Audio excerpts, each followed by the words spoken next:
હાલ ગુજરાત પર ફરી ભારે પવન, ગાજવીજ અને તીવ્ર માવઠાના એંધાણ વર્તાઈ રહ્યા છે. ગત 18 થી 20 માર્ચ દરમિયાન રાજ્યમાં ભારે પવન સાથે તીવ્ર માવઠું જોવા મળ્યું હતું, જેમાં અનેક ખેડૂતોને નુકસાન પણ થયું હતું. ત્યારે હવામાન નિષ્ણાંત પરેશભાઈ ગોસ્વામી સાથે આજે અમે ટેલિફોનિક વાતચીત કરીને પૂછ્યું છે કે આજે માવઠાને લઈને શું અપડેટ છે, જેને લઈને પરેશભાઈએ જણાવ્યું છે કે રાજ્યના આ જિલ્લાઓ માથે કમોસમી વરસાદ અને કરા સાથે ભારે પવનનો ખતરો છે અને હવે આ માવઠાથી બચવાની કોઈ શક્યતાઓ નથી. આ ઉપરાંત હવામાન વિભાગ દ્વારા પણ માવઠાને લઈને અનેક વિસ્તારોમાં એલર્ટ જાહેર કરી દેવાયું છે. ત્યારે સૌપ્રથમ તો આપના વિસ્તારમાં હાલમાં કેવું વાતાવરણ જોવા મળી રહ્યું છે તે અને ખેતી કે પાકને લઈને આપને મૂંઝવતો કોઈ પણ પ્રશ્ન હોય તો તે કોમેન્ટ કરીને અમને જરૂરથી જણાવજો. આપનો પ્રશ્ન અમે હવામાન નિષ્ણાંત પરેશભાઈ ગોસ્વામી સુધી પહોંચાડવાનો અવશ્ય પ્રયાસ કરીશું. નમસ્કાર, આપની સાથે હું છું કૃપાલસિંહ જાડેજા અને આજે હવામાન વિભાગ દ્વારા માવઠાને લઈને શું નવી આગાહી આપવામાં આવી છે તે જાણીએ.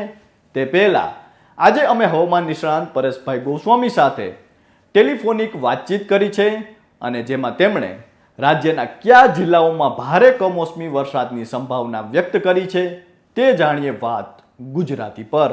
રાજ્યમાં કયા જિલ્લામાં માવઠાની આગાહી છે તેને લઈને આજે અમે હવામાન નિષ્ણાંત પરેશભાઈ ગોસ્વામી સાથે ટેલિફોનિક વાતચીત કરી છે અને જેમાં તેમણે કહ્યું છે કે સૌપ્રથમ તો તાપમાન વિશે જો વાત કરીએ તો 26 અને 27 માર્ચ એટલે કે આજે અને આવતીકાલે ગુજરાતનું જે એવરેજ તાપમાન 34 થી 36 ડિગ્રી વચ્ચે છે અને આઇસોલેટેડ વિસ્તારમાં 38 ડિગ્રી જે જોવા મળી રહ્યું છે તે યથાવત રહેશે.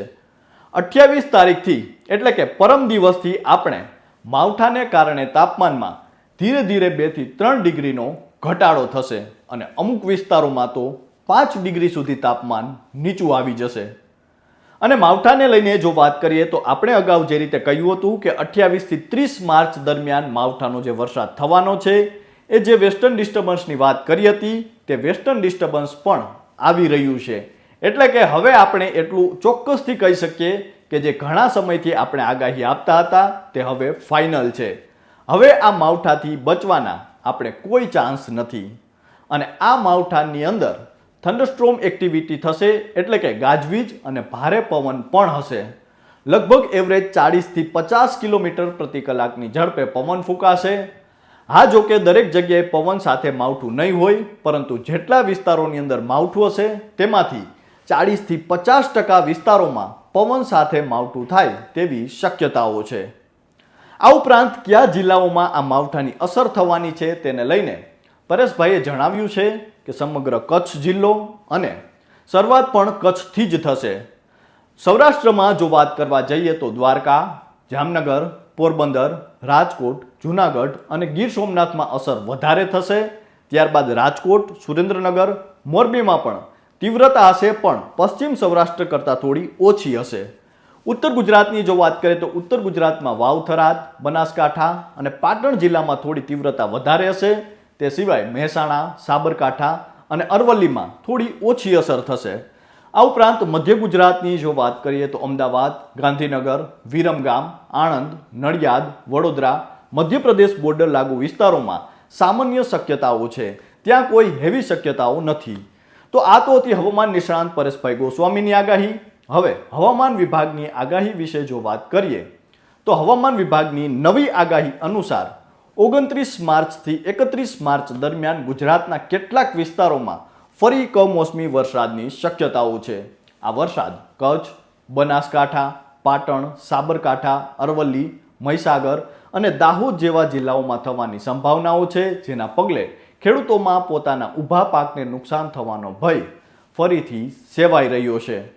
આ ઉપરાંત 28 માર્ચ 2026ની રાત્રિથી આ પ્રદેશ પર એક નવો પશ્ચિમી વિક્ષોભ અસર કરી શકે છે. હવામાન વિભાગ દ્વારા મળતી માહિતી અનુસાર ગઈકાલે મધ્ય પાકિસ્તાન અને તેની આસપાસના વિસ્તારોમાં 1.5 કિલોમીટરની ઊંચાઈ પર જોવા મળતું અપર એર સાયક્લોનિક સર્ક્યુલેશન હવે નબળું પડી ગયું છે, જે આગામી સમયમાં હવામાન પેટર્નની સંકેત આપી રહ્યું છે. હવામાન વિભાગ અનુસાર જોઈએ તો આગામી 48 કલાક દરમિયાન મહત્તમ તાપમાનમાં કોઈ નોંધપાત્ર ફેરફાર થવાની સંભાવનાઓ નથી. જો કે તે પછીના દિવસોમાં મહત્તમ તાપમાનમાં ધીમે ધીમે 2 થી 3 ડિગ્રી સેલ્સિયસનો ઘટાડો જોવા મળી શકે છે. બીજી તરફ લઘુત્તમ તાપમાનની જો હવે વાત કરીએ તો આગામી 7 દિવસ સુધી તેમાં કોઈ મોટો ફેરફાર થવાની સંભાવનાઓ નથી અને તે યથાવત જ રહેશે.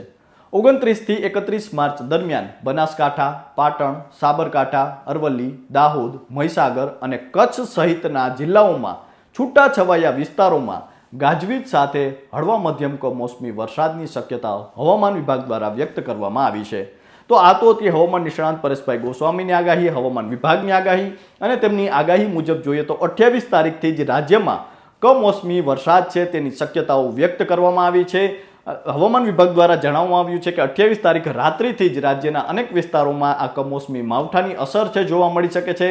પરેશભાઈએ પણ 28 થી 30 માર્ચ દરમિયાન રાજ્યના અનેક જિલ્લાઓ માટે એલર્ટ જાહેર કર્યું છે કે ત્યાં પણ વરસાદની શક્યતાઓ છે. કમોસમી વરસાદથી ખાસ કરીને ખેડૂતોને નુકસાન થાય તેવી ભીતિ હાલ સેવાઈ રહી છે, કારણ કે કમોસમી વરસાદ સાથે ભારે પવન, ગાજવીજ અને કરાની પણ શક્યતાઓ છે. તો હાલ તો બસ આટલું જ. ફરી મળતા રહીશું વાત ગુજરાતી પર.